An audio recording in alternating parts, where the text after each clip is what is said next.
You know, nothing excites me more than when things work as advertised.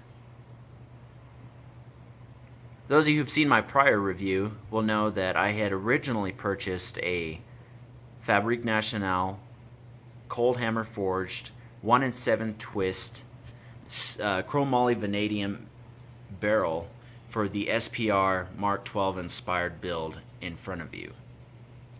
Good barrel, functioned to mill spec in that it would shoot 2-inch groups, or at the best about 1.5 to 1.2 inch groups, with match ammo. For a barrel that's designed to be on an M16A4 or M4A2, you know, that's minute of man accuracy out to 600 yards, which is what the military expected. But me, I wanted something that I could drive tacks with at 100 yards. And what you're seeing right in front of you is the replacement barrel that I purchased. Oh, it's been about 3-4 weeks now, I believe. I've now had this rifle out 3 times, and I've got some data for you today. What's up, y'all? T-Bone Martinez back again with an update. And I have to say, I am much more pleased this time around. As you guys can see, the rifle is sitting on a lead sled solo. This has greatly enhanced my ability to test the accuracy of various hand loads, of which I have tried approximately, I believe, on the edge of somewhere around 20 hand loads through this rifle. And I have to say that roughly half to a little over half all shoot 1 MOA or better. While there are some exceptions to that, I did see some 2-inch groups. It was far and few between, and it was primarily with loads that the rifle did not like. Just an update on the rifle, you guys. It still has the same hardware inside as it did on my last review, but just a quick update for those of you who didn't see my last review. That is a Geisley 2-stage match trigger, a Trijicon AccuPower 3 to 9x40 sitting on a burst pepper mount.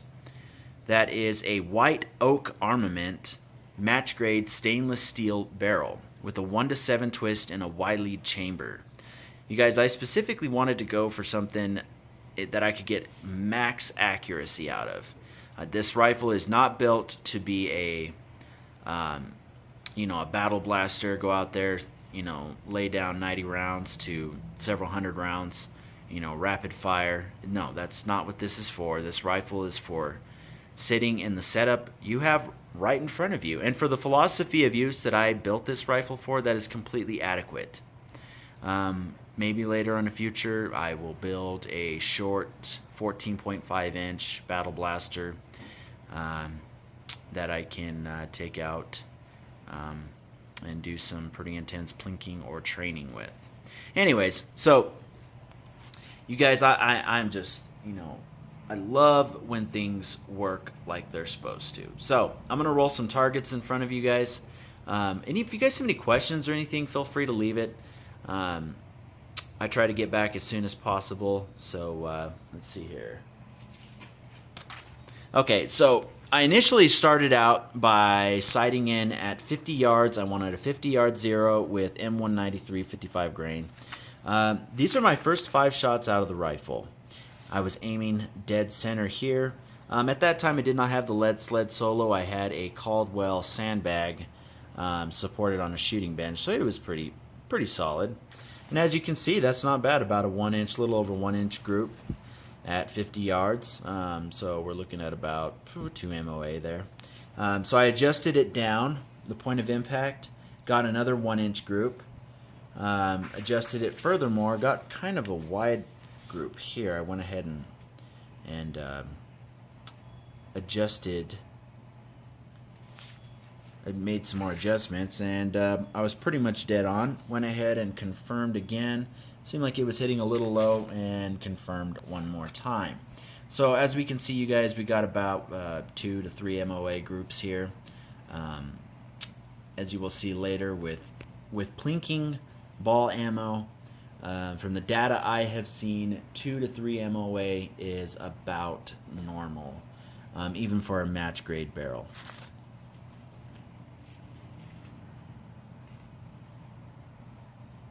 Okay, so this one, the date is not listed, but I do have the loads back here on the back. So I have this 55 grain Hornady FMJ, you guys. I have to say, this is one of the best loads I've ever, factory loads that I have shot. It is always a consistent 1 to 2 MOA shooter with FMJ ammo, which we all know is not unanimous for accuracy. We got various M193, Winchester, my own plinking loads, 55 grain FMJ with some H335. Didn't really see anything that impressed me there. Went back out again. That's that Hornady, I believe.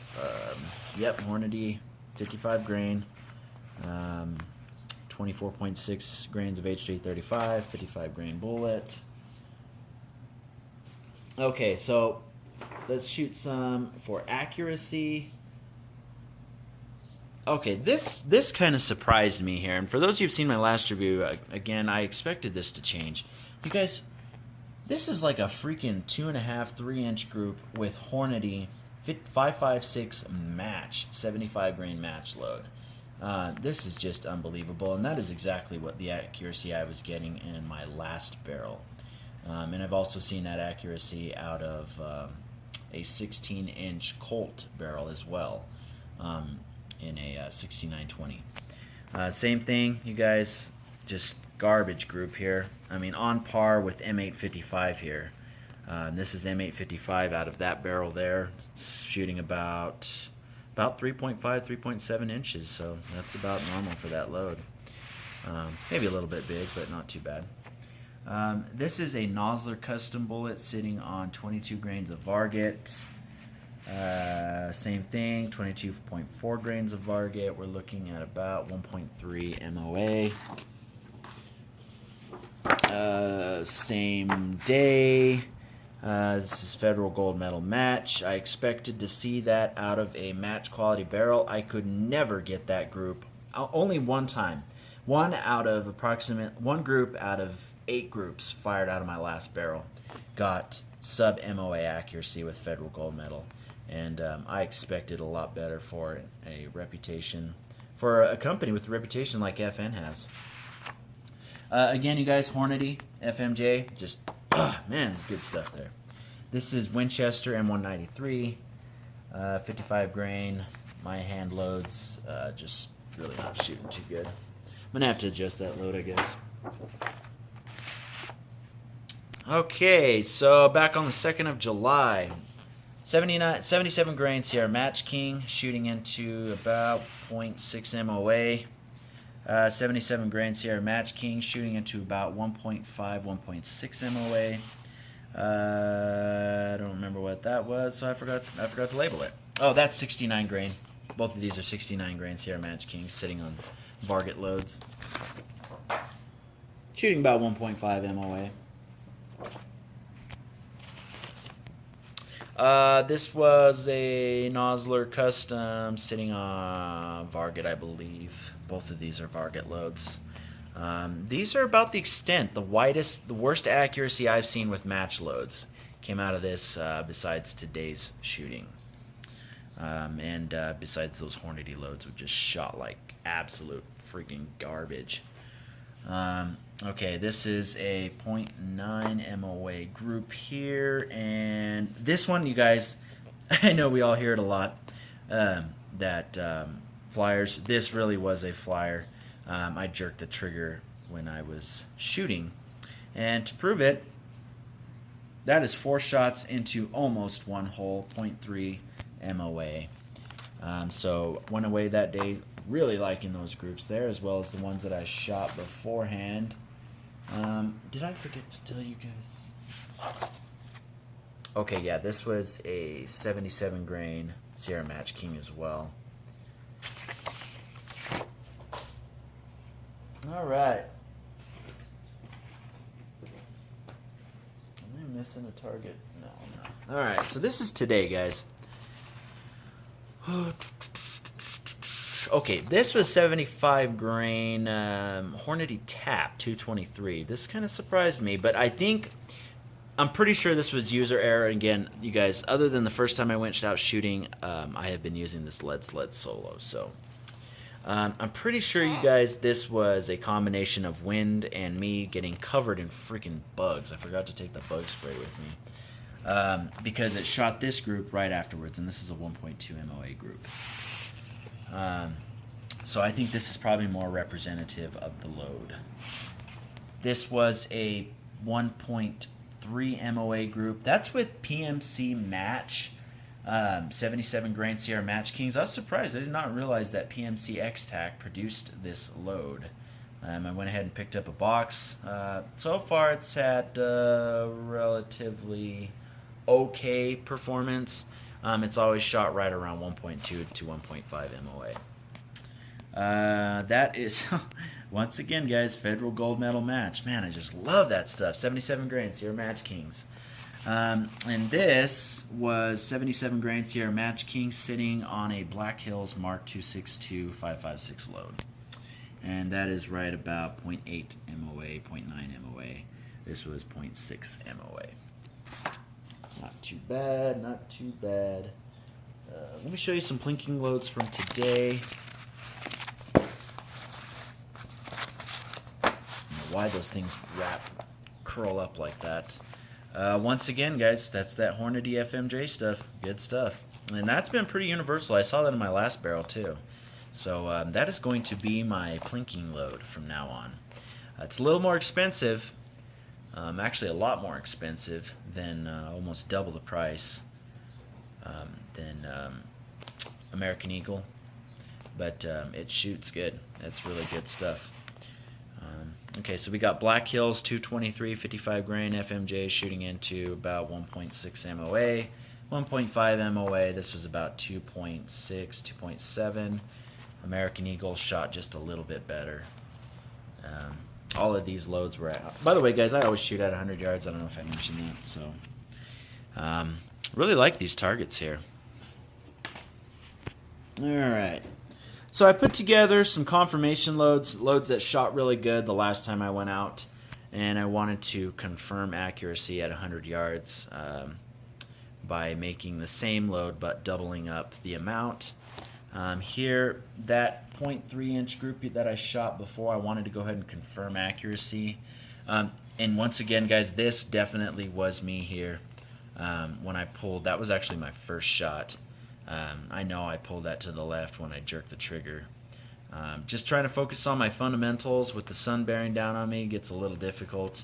But we've got a point, gosh, what was it? I think it was in exactly 1 MOA group. You know what? Let me grab my data here.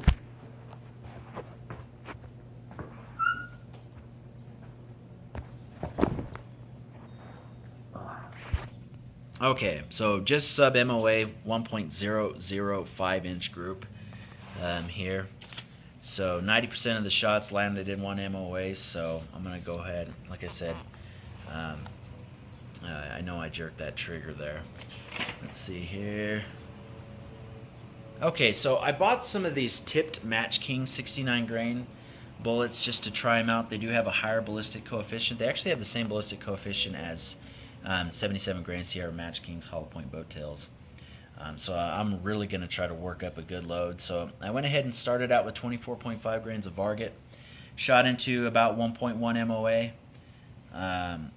Same with this one here, shot in about 1.4 MOA.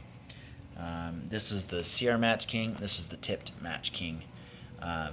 Tip Match King shot a little better, which is kind of ironic because this load here shot really well back here in one of my other targets that I shot last time. So kind of curious as to why that opened up there. But I will be slightly increasing the load, maybe possibly working up to 25 grains, up into 5.56 load pressures. So we've got a 77 grain Sierra Match King. These are with the cannular. I went ahead and ordered 500 of these bullets and started putting together some loads. 22.6 grams of IMR 418208 has shown to be exemplarily accurate. One of the targets I showed you before shot a very good group. This is basically representative of the accuracy of that load. I have now gotten that same amount of accuracy, 0.8 inches, at 100 yards in 10 shots that I fired. I'm believing these are user error. So again, I'm seeing about 80 to 90% of the shots landing within 0.8 MOA. So I'm willing to discount these two as user error. So overall, guys, I'm definitely seeing an improvement on the rifle. I'm going to take it out again. Obviously, I'm going to be really working up some better loads. You guys, I really highly recommend this barrel. The good folks at White Oak Armament really do their best to make sure that they are, their customers are satisfied. It is an absolutely gorgeous barrel. I just really cannot say enough about it, guys. So that about wraps it up, guys. If you have any questions, leave it in the comment section below. I'm going to try to get back out here soon, and hopefully I'm going to start this, you guys, and my channel is going to be pretty much dedicated 100% to testing ammunition and its potential accuracy. I don't have a video editor program on my phone, on my my computer right now, but hopefully that'll change here soon, and I can start splicing in video of me shooting and kind of the conditions in which I am shooting to better show the potential accuracy in a given environment. So you guys, now that I know this barrel is has some really good accuracy potential, I'm going to go ahead and start purchasing various loads from all over the commercial market and begin testing loads for your benefit, and so that you can reflect and get good data on how a certain load might or might not perform in a given barrel. So obviously, you guys, my barrel is very accurate. Probably could tighten it up a little better, but we'll see as time goes on. I'm about 400 rounds into the barrel, 300 rounds into the barrel. So we'll see where things go, and but yeah.